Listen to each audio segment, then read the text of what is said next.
Welcome to Imprint, a podcast about creating a home and life you love. I'm Natalie Walton, an interior designer, stylist, and best-selling author focused on an holistic approach to homes. Each week, I'm sharing insights and interviews about the creative process to help you enhance both your interiors and well-being, as well as provide you with the tools and resources to make considered and sustainable choices with all that you create. If you want to get to the heart of what your style is and how to express that in your home, then I'm excited to share some free resources with you. When you pre-order my new book, Style: The Art of Creating a Beautiful Home, before its worldwide release on July 5, you will get instant access to some free bonuses. First of all, you will go into the draw to win one of 10 places in the Styling Masterclass, valued at Australian $799. Secondly, you will get a free workbook on how to find your style. This is basically taking the ideas behind the book and helping you apply them to who you are. And finally, you will get instant access to 3 styling insider guides, including how to style step by step, walking you through how to style a space, a styling checklist, what you need to make sure you have in each space, and your essential styling toolkit, which includes the essentials I have in my home that help me always be ready to style my spaces.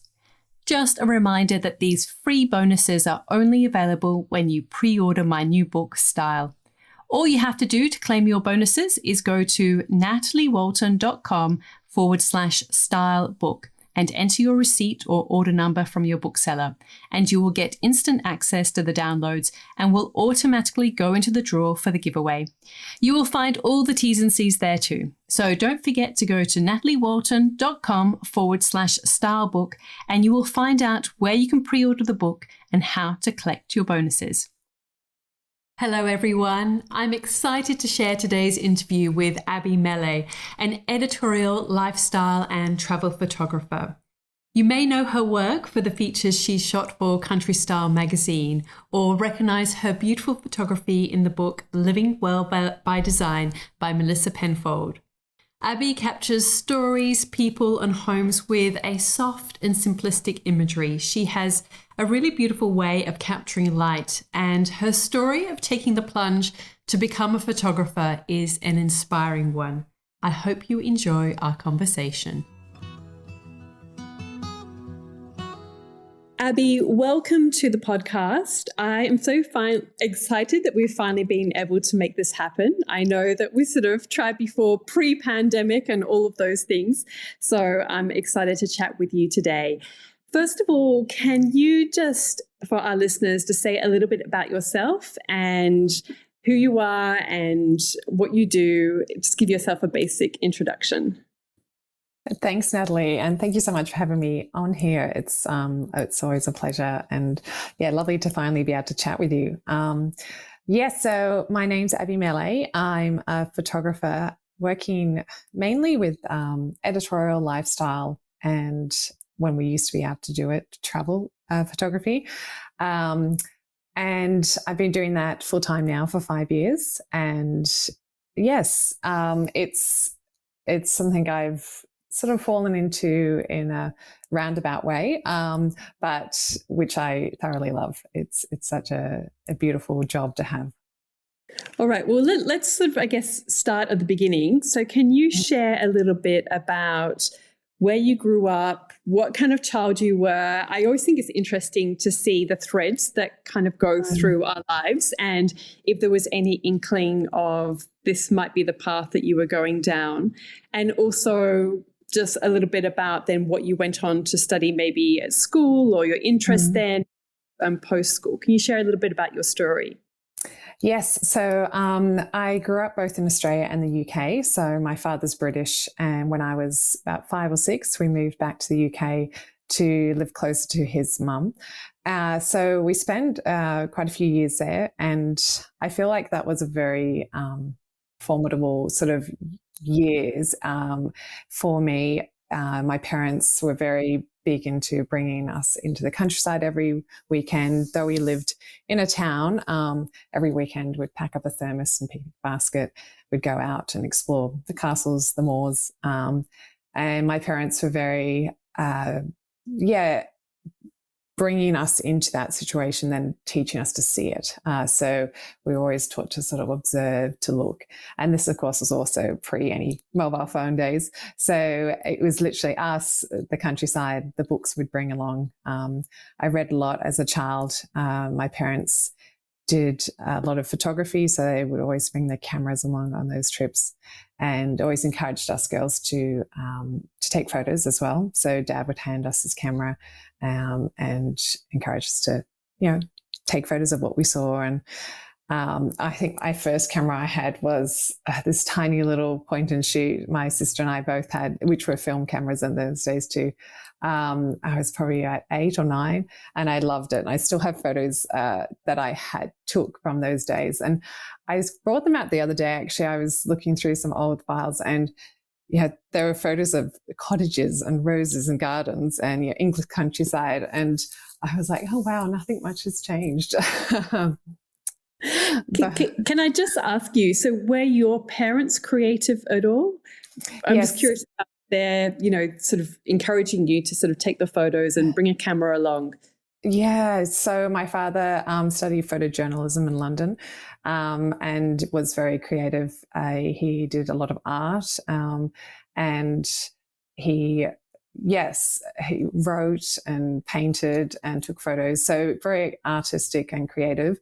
My mother also was, in her own right, a photographer. She did a lot of photography of our family growing up, a lot of black and white photography as well.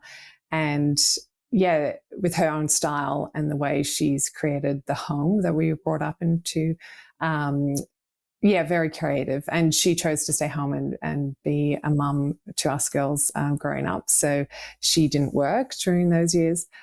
So she was very involved in it and our life and childhood.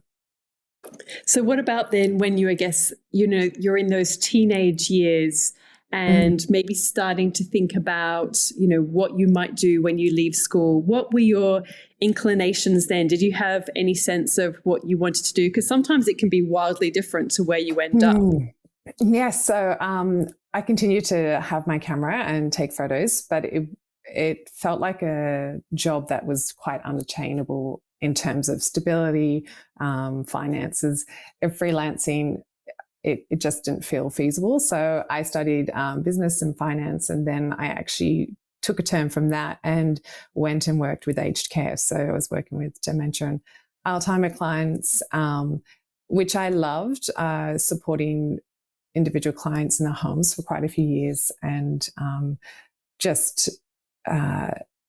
guess creating a space for them in those very hard years for them and also their partners. But it was quite a emotionally draining job, and I always had my camera on the side for that creative outlet that was more me, more freeing, more enjoyable. It was probably around that time too that I jumped on Instagram pretty early. So I was probably a year or two after Instagram launched. And I, from the beginning, didn't just take photos with my phone. I actually posted photos with my camera. So my feed from pretty early on was mainly camera photos. And I guess that was my creative outlet. And I grew a following quite quickly. I had a great engagement with brands and businesses. And I could see that could go somewhere, but I never felt like it was time to take that leap. So I continued just, juggling work, juggling creativity, but I got interest from a few magazines, from a few big brands. And it was at that point that I went overseas for 6 weeks with my sister and a friend, and going back to the UK after coming back, to Australia after my childhood there. There was such a connection and there was such a inspiration creatively that I came home and I was like, I have to go back and live there. Like, I have to actually spend longer there. It was just such an inspiring trip. And so it was at that point I saw Marta Marie Fosberg advertise for an assistant while she worked on her cookbook. And it just all fell into place. I reached out to her, we had a few good chats, and she hired me as her assistant. And the following year, I went back over in April for 8 months to work with her there. And that's when everything kind of shifted. And I did the 8 months there, worked with her. It was incredibly amazing, challenging as well. It was a very growing and stretching experience, but it was such a beautiful one. And I felt so at home in the country and in the setting I was in. We were in this tiny little hamlet in the countryside, and we just walked everywhere and went on day trips in the weekends, around Europe. And then I came home and I was like, I can't go back to the job I was in. I need to try and see if I can do this full time. And yes, I moved down to the Highlands. I moved in with my sister, who was here at the time, and I literally had like $500 in my bank account, and I was like, I have to make this work. And yeah, that was 5 years ago. So it was a slow, steady journey from that point. Wow, that's amazing. So can you just share, for those listeners that don't know, Marta Marie Fosberg, what she does, and I guess what you were doing as an assistant? Because I often say to people that really assisting or, trying to get some kind of mentor or just putting yourself in the trenches, as it were, even if you're kind of like schlepping things around, it's such a sharp learning curve, isn't it? It's such a great way to learn. I mean, certainly when I worked on magazines, we would always have styling assistants, and I've got people who were my assistant who have now gone on to kind of create amazing careers for themselves. Yes. And, even if it's one day, I mean, I sort of had, when I was thinking about becoming a stylist, I did some assisting for Marie Nichols, who was doing lots of styling at Real Living at the time, and now she's in the UK. And, it's just, everyone's got a different way of working, and I think you kind of cherry pick what works for you. But were you assisting in a photographic sense or more in relation to her food? No, so I was assisting in sort of day-to-day running of her freelancing business. So for me, that was an incredible opportunity to see a successful woman running her own business and then writing a book at the same time. And so I would respond to her emails. I would be in touch with clients, workshop participants. I recipe tested all the recipes in the book multiple times. I would be in charge of the shopping, the upkeep. We hosted a few workshops while I was there, so I was assisting her with all the logistics of those aspects. So it was an amazing opportunity to see that side and to be really immersed in it without it being my responsibility. And Marie is an incredible photographer. She was my inspiration from like the first, one of the first people I followed on Instagram, and her work and her captures of light and dark and English countryside and European cities is just stunning. And so working alongside her, watching her shoot and then also run the business was a great way of seeing how it worked, because I guess up to that point I was self-taught. I didn't study photography. I didn't study business in that sense. So it was something that was an opportunity to see how you run it, and it's not all roses and sunshine like it looks like on Instagram. Everyone's life has got underneath the currents that are the true life, hard work, and seeing that and being part of that was amazing. And I'm really thankful for that experience, because it taught me so much and allowed me then to come home and start my own business with a bit more of that understanding of this is going to be really, really hard, but it's going to be good as well. Yeah, that would have been such an incredible insight into, like you say, behind the scenes, behind the curtain of, running a business as a creative and all that entails. Because as you say, it's not just pretty pictures or, delicious looking recipes or whatever it may be. But, there's a lot of that goes on to make that happen.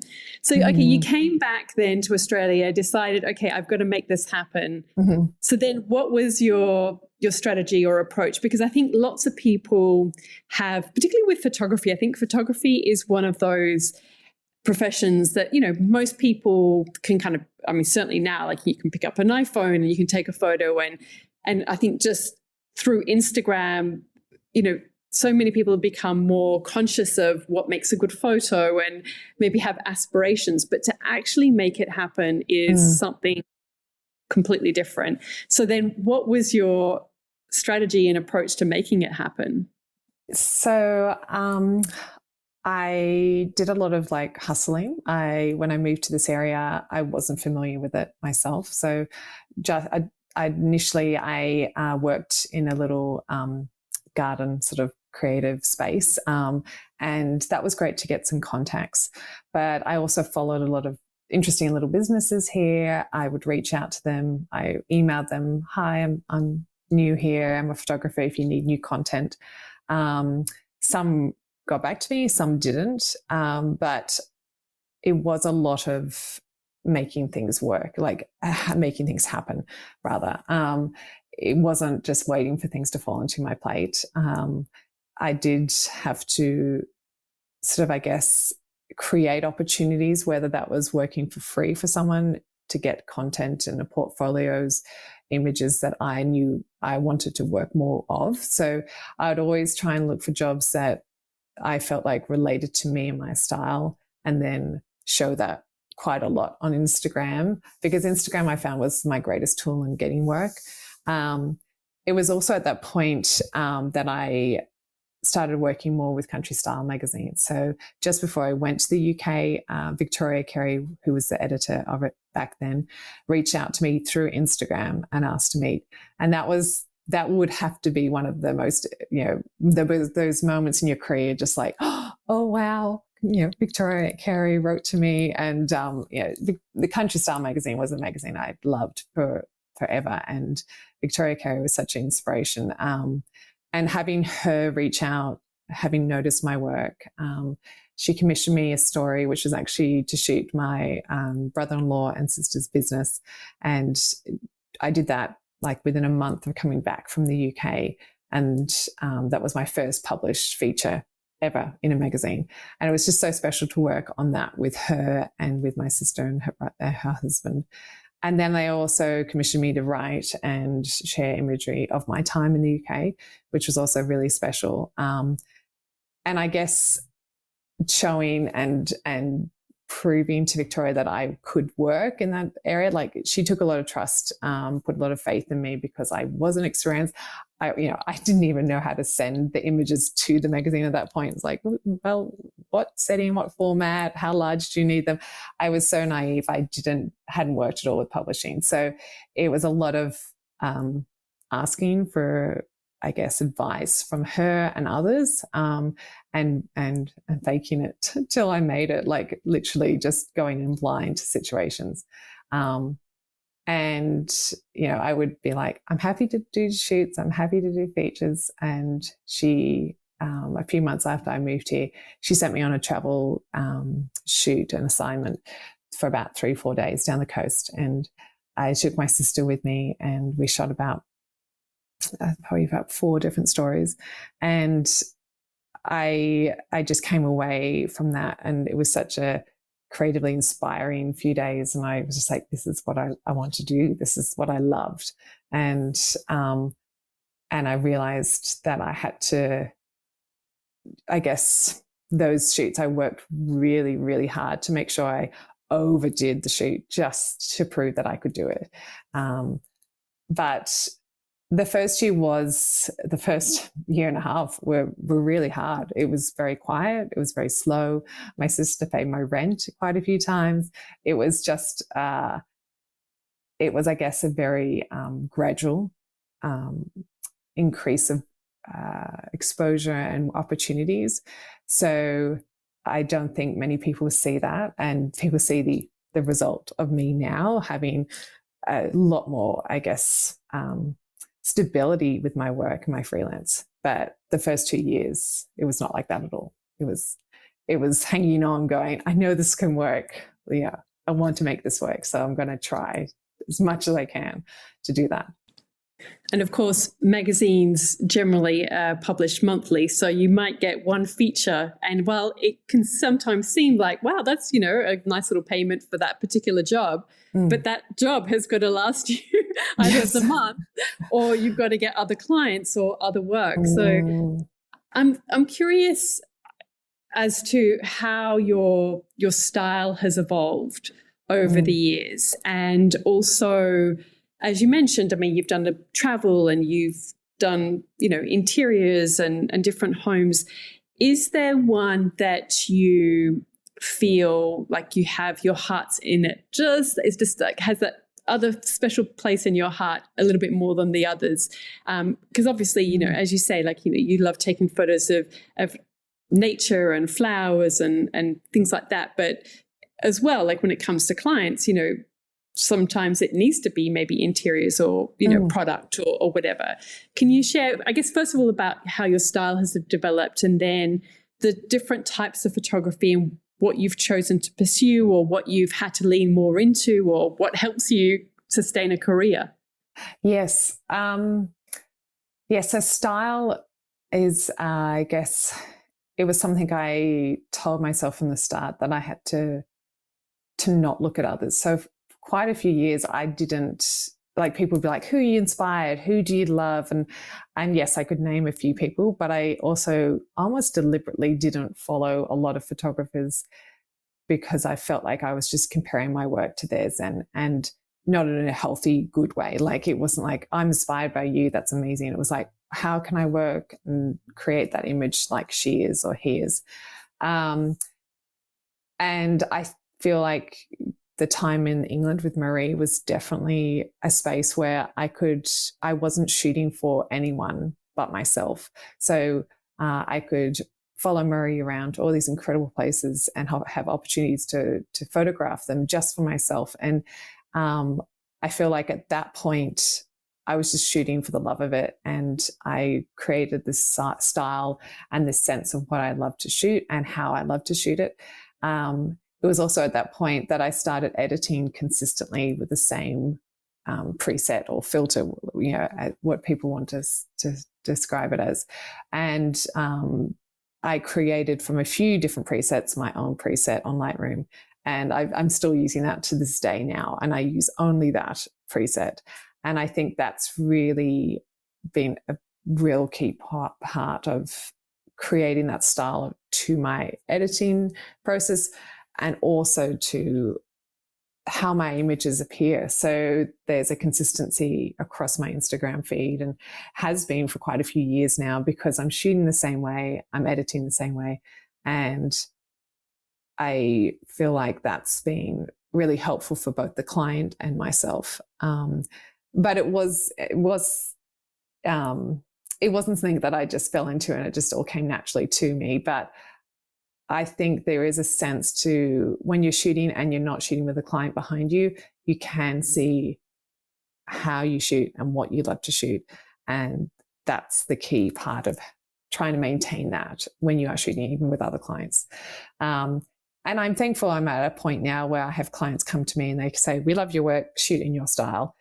If I have a client come to me and they go, we want something completely different and opposite to how you shoot, I kind of generally go, do you feel like we're the right fit then? Because, you want to be able to, I work best shooting how I shoot. And if someone's telling me to completely change that around, it can be, yes, good and challenging, but it can also be, it can take some of that natural beauty out of it that you give when you're doing it in your own style. So I wonder if, are there any times where you kind of think, well, I just want to do something completely different? I mean, like you say, you've had this particular style and aesthetic and the way that you processed your images in a particular way. Do you ever sort of want to go, I just want to do something very different? Is that ever there? Yes. And I do love to challenge myself. Like, often if I'm traveling myself on holidays or internationally, I will shoot and edit slightly differently just because I can. And I think that those opportunities they're great, and they're also necessary to give to ourselves as creatives to do something that, is not the norm. And I think being open to opportunities to work in different areas. So a few years ago, I started working with the cattle station in outback Queensland, and it's completely something that's not my normal client, my normal shoot. So, flying in on a station plane and going up in helicopters and shooting from the sky, and in the dust, in the millions of acres with thousands of cattle. And I sort of went there going, I have no idea what my style is right now. Like, this is not a house. This is not a static space. It's not a beautiful space. It's dust. It's 40-degree heat. It's sun. And it's become a client and a job that I absolutely love, because it's stretching me in so many different areas, and the imagery I create is so different. And yet there's also, I can see my style coming through even in that situation. And though it's the days are incredibly challenging and so different, it's one of my favorite shoots that I love, that is so extremely different to everything else I do. And I think that's because it's pulling me into areas that I don't normally work into, and give me an opportunity to do something different. I always think that when we're kind of stretched in those ways, that's actually when we grow as a creative. And we're sort of pushed out of our comfort zone, because it can be very comfortable there in our sort of what's familiar and what's safe. But when we push ourselves, I just think, and it can show up in ways we don't even realize necessarily at the time, but it's all kind of part of our growth, and really important. Sorry. And so I just wanted to ask you, I mean, obviously we're talking about your personal style, but you also, I presume you will be styling spaces as well when you're working with clients. How have you found that, and what's your approach with that? Yes, so that's sort of fallen into the shoots the last few years, and I would not call myself a stylist by any means, but I do walk into spaces now and quite quickly see areas that need to be shifted and moved. I feel like with my photography too, it's a lot about intuition and just seeing a space and feeling how it should be photographed or moved and styled. But it's something I hesitate to sort of say that I do, but I do tend to do quite a bit of styling when we're on a shoot, especially if it's homes, whether it's just moving pillows around or, arranging flowers and books and bedside table settings. But it's something I don't feel like I guess I don't put it in my job description by any means. I think though that many photographers, certainly the best photographers that I work with, they actually have a very strong sense of position, like the way that objects should be positioned, and the relationship between objects within a space. And I think they really correspond. And just like when I think it kind of works the other way, I often sort of say to my students that, to see a space, sometimes it's actually really helpful to just see it through the viewfinder of your phone or a camera, because it really helps you focus on that and not kind of get distracted with everything else, but you can kind of really then focus on, okay, well, what's in the image? How does everything relate to each other? And, what should you change? Where's the energy? Where's the movement? All of those things. So I think they're definitely all key elements. All right. And now I want to ask you about the technical side of photography a little bit, because photography is one of those things that it's one thing to have an eye and to have a style and have an appreciation for light, natural light, but there's a lot of technical components that go on in photography. And if I'm being really honest, that's the bit that scares me about using a manual camera. I've kind of taken lessons a little bit over the years, and I've tried, and I haven't gotten that rhythm with it. Can you share how you feel about the technical side of photography and what has helped you to learn and develop that side of your practice? Oh, I feel like I'm probably the last person to ask because I'm not a technical photographer. Being self-taught, I guess it's something that I use. And yes, the technical side of photography is important. But I'm also, I guess when I'm shooting, I'm adjusting the shutter and I'm adjusting especially the aperture. Like aperture, I find is that one key element that is the central to my work. So once the ISO is in place, the shutter is just, shifted as you shoot. But the aperture is that key thing that makes such a difference in the image for me. But I feel I guess that's the one part of photography maybe that I feel a bit insecure about because I've never been taught photography. I just sort of learnt it myself. And so that's one element. Maybe I've been like, maybe I should have done photography school. Maybe I should have done a degree in photography to learn that technical side and to understand it better. But I feel like I learn aspects when I need them. But I also know my camera pretty well by now to understand how I need to work it to create the image I want.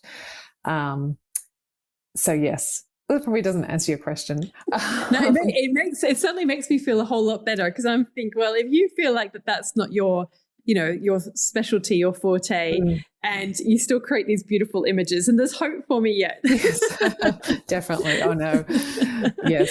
And to be honest as well, I mean, I know of photographers who are technically, they've got a lot of knowledge and a lot of expertise in that, but they don't have that flair, or they don't have that, I don't know, there's something lacking in terms of what they're shooting, or there's, it's so complex photography in terms of like when you're trying to capture a space or a scene or something within the lens, it's about kind of capturing a moment can you just share a little bit about that in terms of like, what are you trying to capture when you're capturing something? And it can be anything. It can be a landscape. It can be an interior. Is there something within it that you always feel like that's what brings it to life? Yes. So I think for me, it's capturing either the movement or the feeling of the space or the setting. I as much as I have to work on sets and shoots at times that have to be really structured, and especially for editorial work, very structured, very technical, I guess, in a way. The best images and the best shoots for me is when there's a bit of freedom to move things around, to soften the image, to allow the space to, I guess, relax. So when I walk into a room, if I'm shooting interiors, I'm always, roughly in the bed. I'm always, trying to create a sense that the room's just been left by someone and you're walking in and seeing it.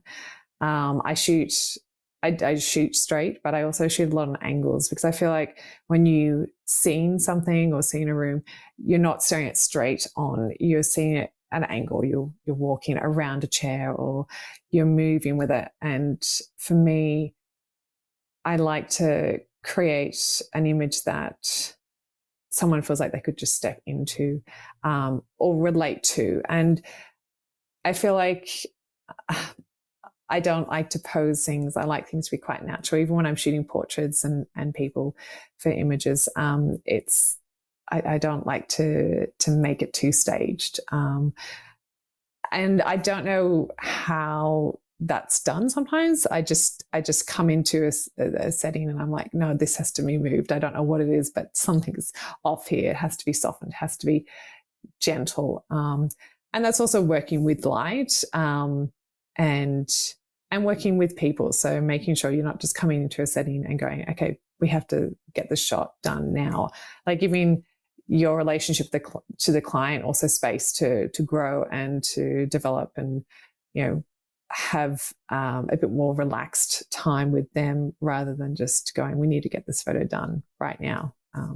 When 99% of the people that I work with are always like, I hate my photo taken. This is horrible. I don't like it at all. So, yeah, you need to wait for them to warm up a little. Yeah, because I work a lot with photographer Chris Warnes with my books. And I mean, all the time, people always say, I hate having my photo taken. And we say, everybody says that. Everybody feels that way. It's okay. Yes. Don't worry about it. I hate it too. But just the more you relax into it, then, the easier it is. So just while we're still a little bit on the technical side of things, can you share what camera you use, what lens you use? I mean, you've mentioned Lightroom. Do you sell your presets as well? No, I don't. So it's the question I get asked every week. And it's something I've sort of kept a little bit secret and a little bit me for now.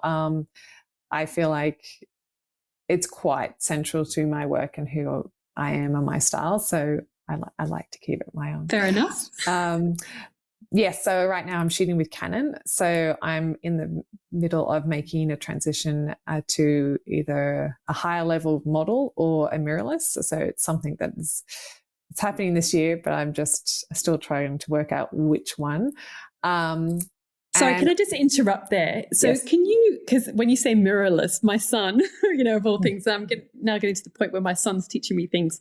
He was saying a friend of his had got a mirrorless camera. Can you explain what that is and why would you want to do that? What's the benefits of it?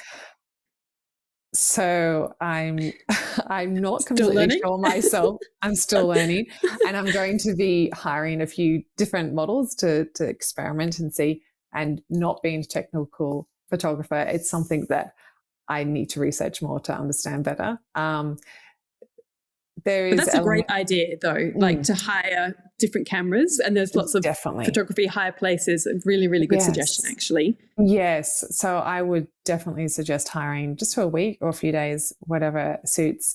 And if you can, hire them both at the same time, so you can work, shoot by shoot, and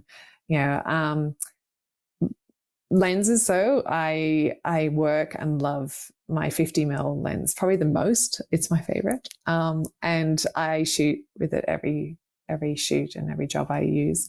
And for me, it's the softness of the aperture that I can get right down to 1.2 and create that soft feel, which works for some images and some not. And then I shoot quite a bit with 35mm and an 85mm. So those are if you want to know lenses, those are the three lenses I'm using. I edit with Lightroom. I don't use Photoshop at this stage. I like to try and capture images to the point where I don't have to Photoshop them too much. And because I'm not, I guess, an architectural photographer either, I'm not needing to Photoshop a lot of elements out of my images. But Lightroom was amazing, and that has allowed me to, edit the photos to the way I need and want.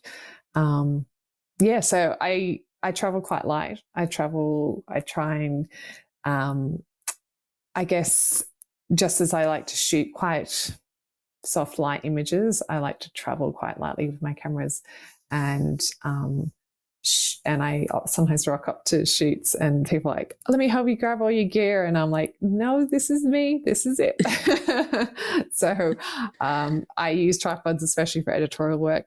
But for other aspects, I love to shoot just freehand and try to, I feel like I move better with it, and I'm approaching a set and a scene and moving with it rather than with a static tripod setup, which can give a bit more of a stiff image at times. But that's just me, my personal take. Yeah, no, fair enough. And so, okay, well, let's talk about Instagram now, because as you mentioned, that has been a key part of your success in terms of getting clients, people having a really clear understanding of your style, which I think is really important, because then there's not a lot of time wasting. Like, people either love it, or it's for them, or maybe it's not for them, which is fine. There's no judgment either way. You're better off working with someone who really appreciates and really is excited to work with you. Can you share a little bit about the way that you approach Instagram in terms of the types of images that you choose to share? Because you don't just share, it's not just a work portfolio, is it? I mean, you share other things from, sort of behind the scenes, but also your life a little bit. And also, I think one of the biggest things that people struggle with is what to write in the captions. Yes. And just any kind of planning, like do you plan your grid out a little bit in advance? Do you use any of the apps to help you with that? Can you share just a little bit about how you use Instagram? Yes, so Instagram definitely has been an amazing tool. It's the one thing I've focused on the most the last 5 years, and even before that. So my poor website has been very sadly neglected, but it's getting a rebrand this year. But Instagram has been great. I feel like it's changed a lot the last few years, but initially it was a tool that people could either seek a photographer or follow you for your style and your way of interacting and engaging. For me, it has been quite professional from the start. It was always my public space. I always knew it was somewhere that I wanted people to see my work and to engage me as a photographer from. But till I came back from the UK, I guess a lot of people saw my feed and just saw me as an influencer. So people would be like, oh, we'll send you product for free, and you're an influencer, you've got the following, so therefore that's who you are. And I had to make a real conscious, I guess, not decision, but I had to really consciously educate my clients and my followers that I was a photographer, not an influencer. So when I came back from the UK, I needed to be paid for my photography, not just be sent free product. So in that space and that time, I started really just sharing what I was shooting, who I was shooting for. The posts I post are mainly work related. There are some personal ones scattered in of like personal travels or personal moments. But I do tend to feel like it is a bit more of just a professional feed. It does it does feel like another part of the job at times. Like it is a big effort to stay on top.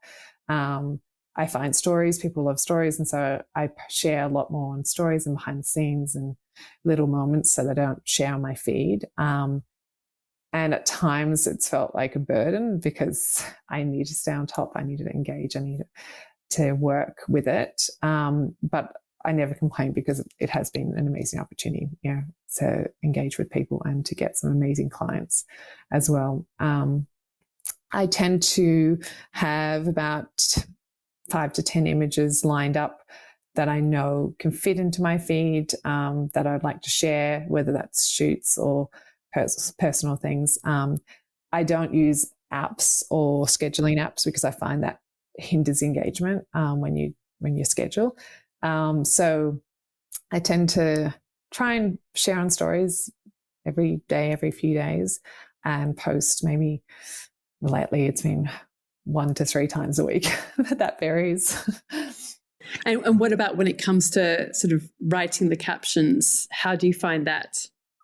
I feel like I have a bit of a style in the way I caption. I like to write, and I tend to write a lot for myself and personally, but I don't tend to share much on that Instagram because I feel like it's a professional sort of space for me.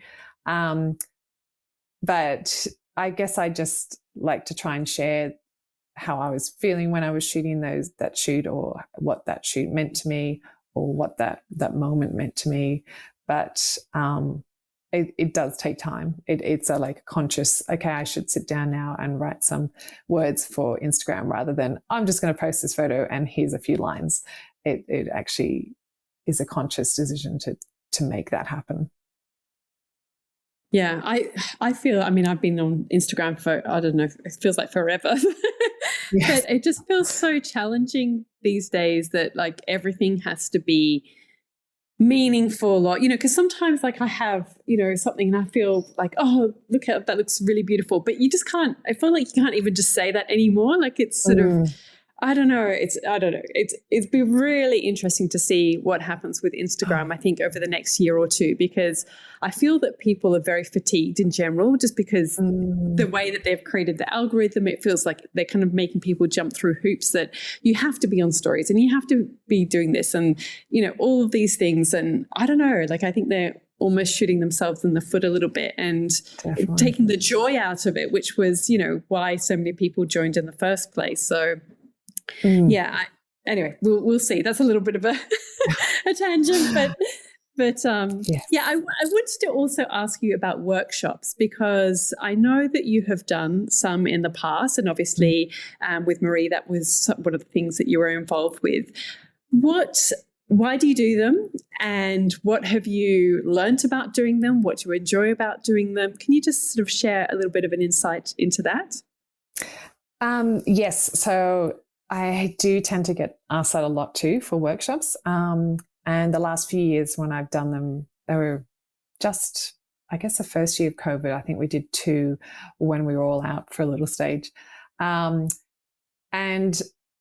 what I love about them is, I guess, being able to engage face to face with people. Like so often I'm engaging and talking to people through Instagram and through messengers, but you're not seeing that face to face interaction.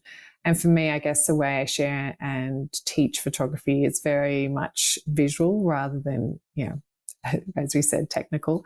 So for me, it's a chance to talk to people, to hear from their stories, to share what I love. And it is something like I worked with Georgia from Chelsea Gardens at the beautiful Bunya House, and having a space and then having a stylist and working together to share was just a beautiful opportunity, I guess, to engage with people. But it is also a lot of work, a lot of planning, a lot of organisation, and so we did those 2, and they were really successful and beautiful days.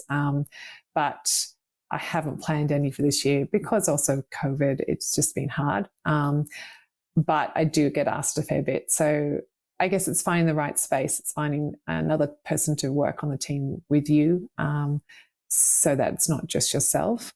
I taught at the workshop with Flo in her chateau in France before COVID happened. And that was an incredible, beautiful workshop. It was 5 days, about 6 teachers, I believe, in France. And that definitely is something I'd love to do more workshops internationally. In a way, I feel like when I leave Australia and I go, especially to Europe, and you're engaging in an amazing setting, and with different creative inspirations, I find that that's something that definitely it speaks a lot to me, and I love to do. Yeah, I think I was remembering that one that you were involved with. And I remember at the time thinking, I want to go to this. It sounds so amazing. And I guess that's one of the great things about being a photographer, is that like you can just take your camera with you and you can teach a workshop or, be involved in one anywhere in the world. Whereas, I mean, I've been thinking about this for my book, and, even on my walk this morning to my husband, I was saying like, I would love to do some workshops overseas, but then, all the sort of doubts and the fears come to my mind, because with styling, it's, you've got to be able to source the things and get all that, and know where to go. And it's kind of a slightly different kind of setup. And so I think, for photography, it certainly suits being able to do workshops. So I hopefully, in this hopefully post-COVID world, then, maybe more of that can happen. Now, before we get on to the last kind of rapid fire questions, I also want to just get a bit of a sense of how you structure your days, your weeks, your projects.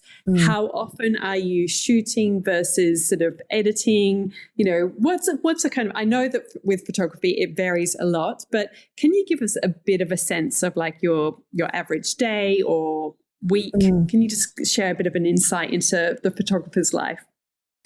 Yes. So I feel like I'm at a stage where I know what works well and I try and stick to that. So I tend to sort of group my shoots together if I can. If they're local shoots, I'll do a few in one day. If they're big day shoots or multiple day shoots, I'll try and do them with a few others the same week.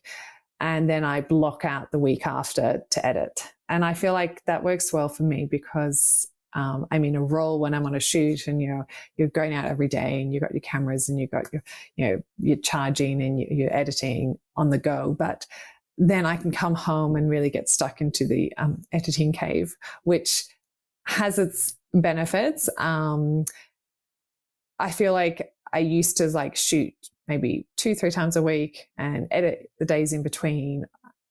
And that worked, but I feel like I work better if I know I've got a block of 4 days and then I can structure out my deadlines and who needs to be edited first. And I feel like that's just been working best for me. So on a normal day, if I'm shooting locally or if I'm in the editing week, I get up early. I like to walk. I like to do a Pilates session. I come back and I'm often at my desk at 8:30, and then either editing for quite a few hours, or then sort of breaking. And I like to take my laptop and I go and sit at my favorite cafe and I run through all my emails and my admin. And for me, it's just changing it up, like editing at home because that's where my big, desktop monitor is, and then emails, admin, maybe out in a cafe. Because freelancing can be really lonely, and I love interacting with people and working with people, but then there will be days where I'm home alone editing for hours by myself. And so just even getting out, sitting in a cafe, having a hum around me, it just brings me back into that zone better than just sitting at home doing it. I'm at a point, and I'm thankful I'm at a point now that I can structure my months to allow space to shoot and edit. When I was first starting out, I would take on every job I could just because, it was a job. Whereas now that I'm booking months in advance, I can sort of see, how many more shoots I need to lock in that month or how many I have to try and push into the next month. And I'm slowly getting better at being wise with my time management. But my sister, who I still live with, she's always like, Abbie, you have to say no to jobs. You have to push them to the next month, because I tend to go, oh, it's such a great job and I have to do it this month, so let's just push it in. And she's like, you're making it too busy. But I guess that's those jobs that I squeeze in are jobs that I really love or I want to be part of. And so when I'm doing them, I'm like, well, I know it's causing a lot more late night editing or extra busy days, but it's something I love to do. So I feel like for me too, being single and not having, a partner or dependents, it's a different lifestyle to others. And so I have got the flexibility to drop things and jump on a plane, go and shoot next week somewhere if I needed to, which has got its benefits. But it also means that sometimes I find it harder to slow down and stop because I don't have something stopping me, I guess. So pros and cons. Yeah. Well, I say, certainly, while you're sort of don't have, the sort of restrictions potentially of like family or whatever. I mean, I'm like, go for it, do it. Someone who's got 4 children and a husband and all the things. It's like, like, oh yes, I remember those times. So, and I just wanted to ask you one more thing. Now, you worked on a book, didn't you, with Melissa Penfold? Yes. Can you share a little bit about that experience, how it came about, and what it was like? And was that your first book? Yes. So first, I've had photos in books before, but this was the first time I was a principal photographer. Melissa Penfold was another woman who took faith and trust in me from when I first moved to the Highlands. And we worked a lot the first few years together on shoots for her, just for her social media, her content. She's an amazing stylist and her home was beautiful. And then she was approached by Vendome Publishing in New York to do this book, and she pitched my name as a photographer, which was really exciting. And because of COVID, we weren't able to do the international shoots. So they were done by other people. But I did all the Australian shoots for the book. And yeah, it was such an amazing experience to work with her. We would go into a space and she would style it. I would shoot it. We'd send it off to the publisher, make sure it fitted with their brief. And yeah, just something very special to work on together. It's a beautiful book. It's really special. And yeah, it was an amazing highlight to do that, especially through the COVID years. And then to see it all come together in print this year, or no, last year, late last year. All right, I promise this is the last question. Sorry, before we get into the rapid fire. So what about, though, obviously, navigating this COVID period as a photographer who, like you say, you've sort of had to do travel, and how have you managed to kind of keep your business running, as it were, your freelance work, and can you sense a shift now? Do you feel like it's changing? And yeah, and do you sort of have, I know you've sort of not so long ago went to New York, are you sort of planning more trips internationally, or how are you seeing it all pan out? Yeah, so the first lockdown, I think it was 2 months that I was not working. And then as soon as the easing restrictions happened, work was almost multiplied. Like the COVID year, I squeezed in more work within around the lockdowns and restrictions than I had the previous year. So it did affect me for 2 months, but then it didn't. Like I caught up pretty quickly. Last year when we had like the 3-month lockdown, there was quite a few quiet months around that too, because people were nervous. It was so uncertain. We couldn't travel anywhere. So it was very much local work. But I still got some incredible big shoots. And I guess the difference for me through these years is I was getting bigger clients, so greater budgets, bigger scope, and I wasn't relying on the 2-hour shoot here, 4-hour shoot there. So I was really thankful to be at a stage in my career that I was getting enough work, even though I wasn't working as much because of the lockdowns. But yeah, as soon as restrictions lifted again last year, so I think it was October, I was in Byron Bay for a week with work, and a lot of postponed work just jammed straight into that November, December period. And this year is looking again, as busy as I'm trying to make it. But yeah, I was in New York. That was just a personal trip, but it was amazing. Then I was in 2 weeks in Victoria working on shoots, and I feel like travel is picking up. I'm getting inquiries for a lot of interstate shoots. And yeah, definitely international. I tentatively thinking of maybe August, September in Europe, just both as a personal trip, but also as a work trip. And really, I guess I'm happy and open to travel again now. I feel quite like, having traveled the last few months too, I feel quite confident and at ease with it. So I would love to do Europe again this year and to work as well there. So any people interested, I'm there. Sounds good. All right. So before we wrap up, we're just going to do some sort of rapid fire questions, just whatever kind of comes to mind. So I always start with the hardest first, which is, which 5 words best describe you? Oh, I don't like talking about myself, so I find that really hard. I would probably say thoughtful, loyal, reliable. How many was that? 3. 3. Considered, and people who know me really well. I'm quite sassy. Ah, interesting. What's the best lesson you've learned? Probably to trust your own intuition and your own style. I feel like my parents have, my mum in particular, have always been big on, being true to who you are and who your own style is, and not, I guess, dwelling too much on what other people think of you, or doing that is different to you. So just trusting your own style and your own self, and being strong in that. Yeah, great. What's your proudest achievement?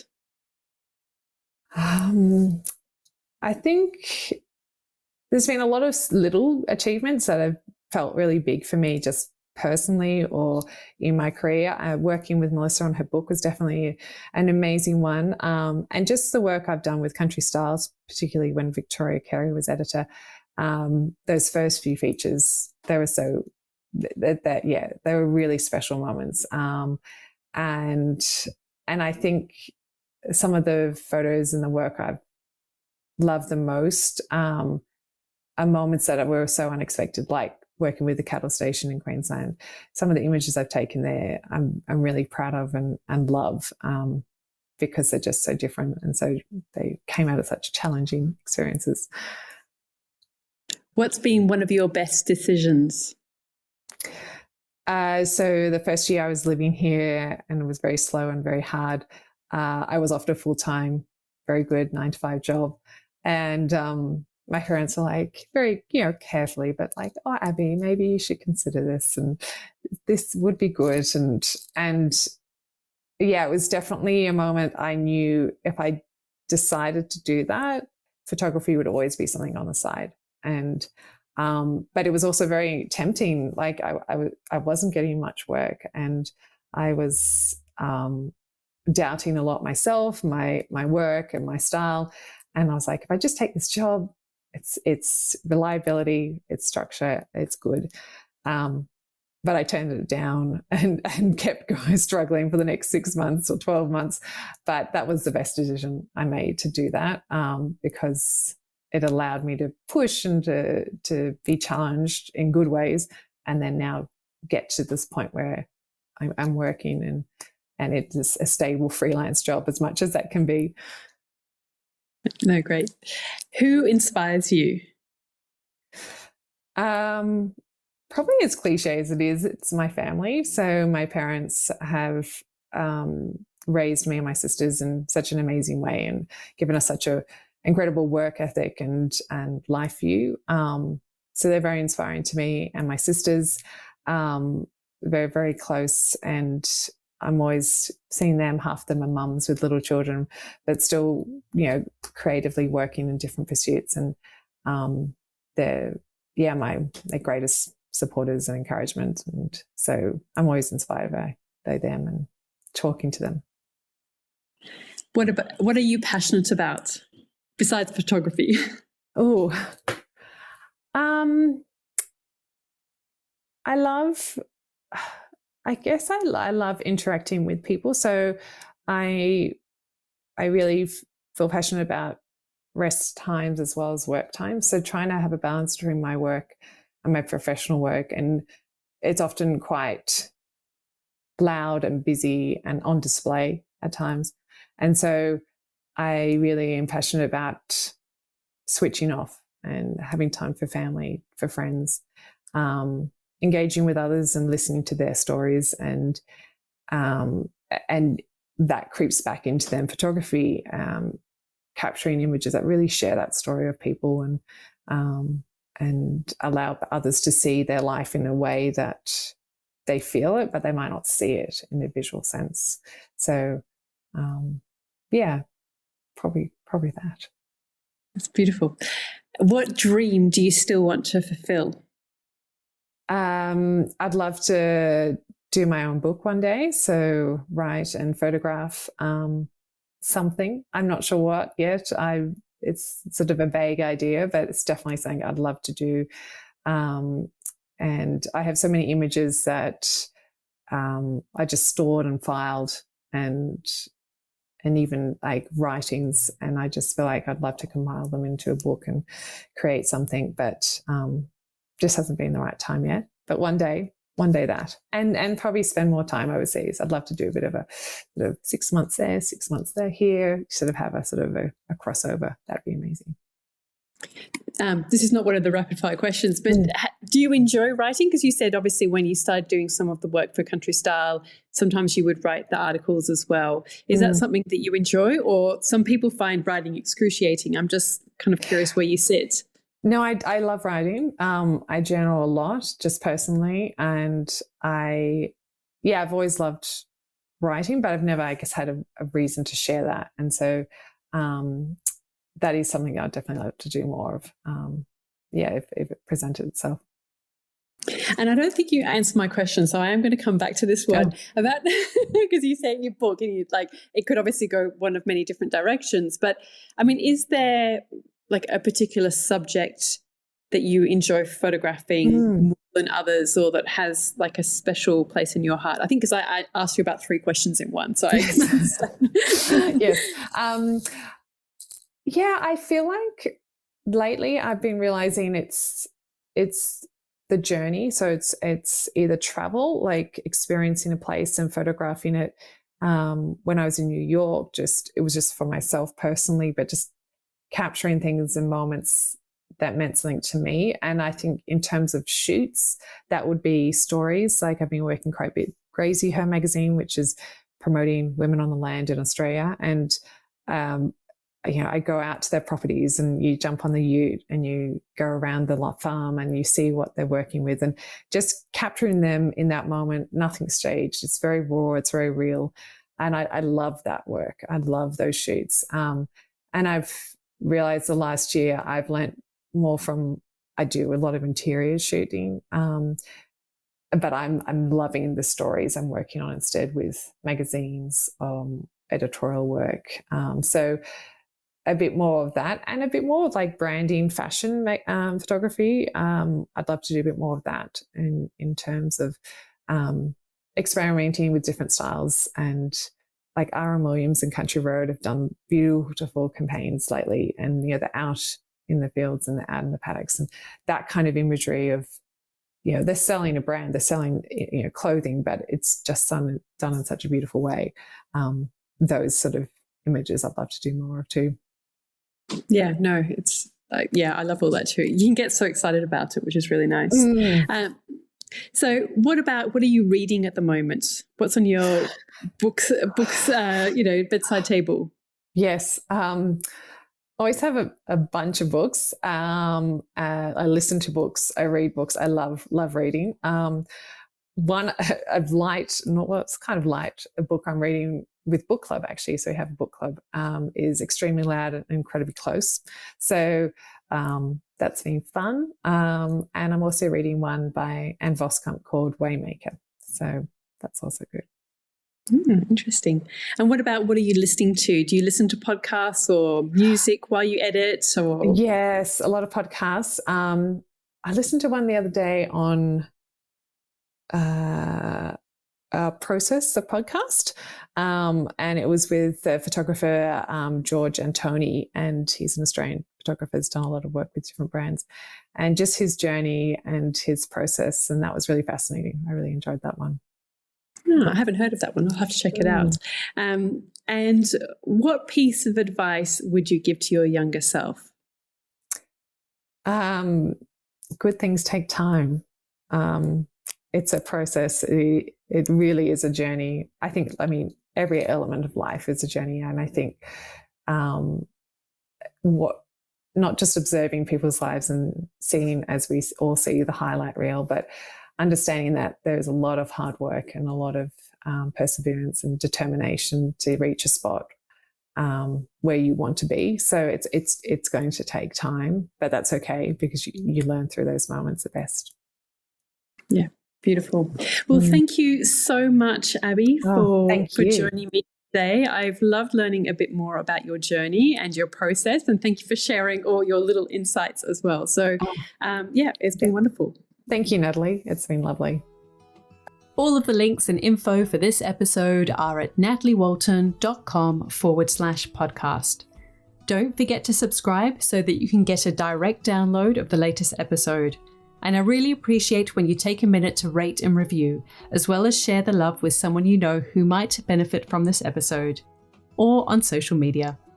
If you'd like to access a range of free resources, come visit my website, nataliewalton.com.